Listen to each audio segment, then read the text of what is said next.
मैंने बोला हो सकता है कि मैं कभी फोन नहीं उठाऊं, या हो सकता है मैं बोलूंगा आप रहने दो, मैं नहीं करना चाहता, लेकिन आपको छोड़ना नहीं है, मेरे को पकड़ के रखना है इस बिजनेस में, ऐसा कमिटमेंट करके। दूसरा, जो 1000 का पास मुझे बड़ा महंगा लग रहा था, मैंने बस में बैठते ही सर को बोला, मैंने सर ऐसे फंक्शन का तो अगर मुझे 5,000 रुपए भी देना होता तो मैं 5,000 रुपए दे देता, अगर मुझे इस बिजनेस का और इस फंक्शन का एक्चुअल बात पता होती कि इसके अंदर क्या बताया जाता है।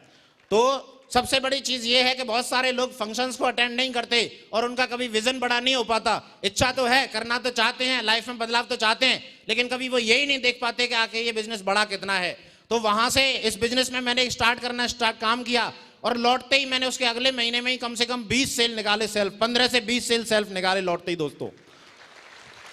Thank you. और उस दिन का दिन है और आज तक का दिन है, शायद ही मेरा कोई ऐसा वीक रहा हो जिसमें मेरा चेक नहीं बना हो। लगातार पिछले 5 साल से लगातार इस बिजनेस की वजह से मुझे चेक आ रहे हैं, लगातार दोस्तों इस बिजनेस की वजह से चेक आ रहे हैं।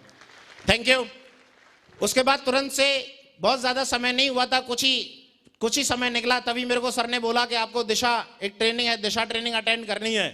मैंने बोला ठीक है सर, अटेंड करेंगे, क्योंकि मैं वो प्रोग्राम देख के आ चुका था और मैंने वहां ये कमिटमेंट लिया था कि अभी कोई भी एक्टिविटी इस बिजनेस की रहेगी, सिस्टम की रहेगी, तो वो मैं अटेंड करूंगा। और मैंने पहली दिशा जो अटेंड की, हमारे महागुरु माधव सर की दिशा मैंने अटेंड की। जोरदार तालियां एक बार माधव सर के लिए।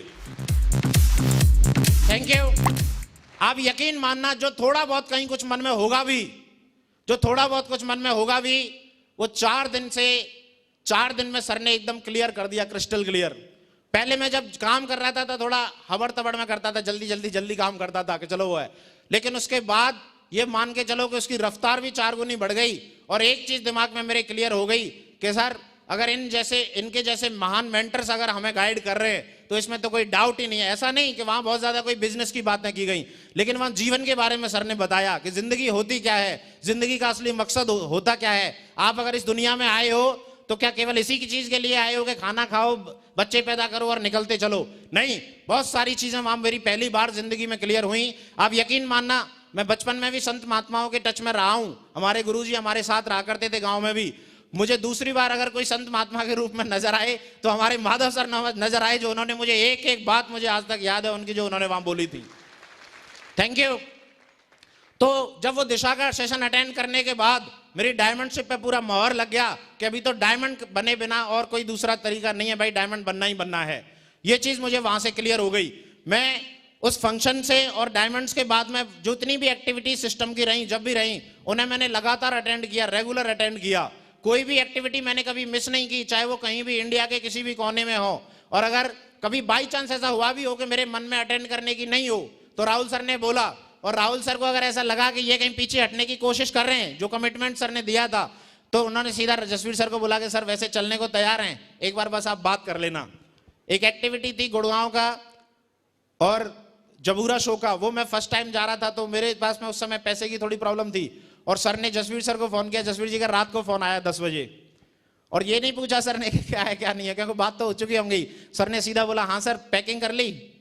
अभी मैं क्या बोलता, मैं तो जाने के मूड में नहीं हूं, सर बोल रहे हैं पैकिंग कर ली, तो मैंने एक ही चीज बोली, मैंने हाँ सर पैकिंग कर ली है। और जैसे ही सर का फोन कटा मैंने सामान रखा और सुबह 5 बजे पहुंच गए जबूरा शो। और वहां पर भी माधव सर की बहुत शानदार जो है ट्रेनिंग मैंने ली, और मेरे को वहां उसमें मैं ऐसा मान के चलो उस ट्रेनिंग में पूरा पीछे बैठ के रोता रहा था, इतनी भावुक मैं उसमें रहा था, और इमोशनली अटैच इस बिजनेस से मैं सदैव रहा।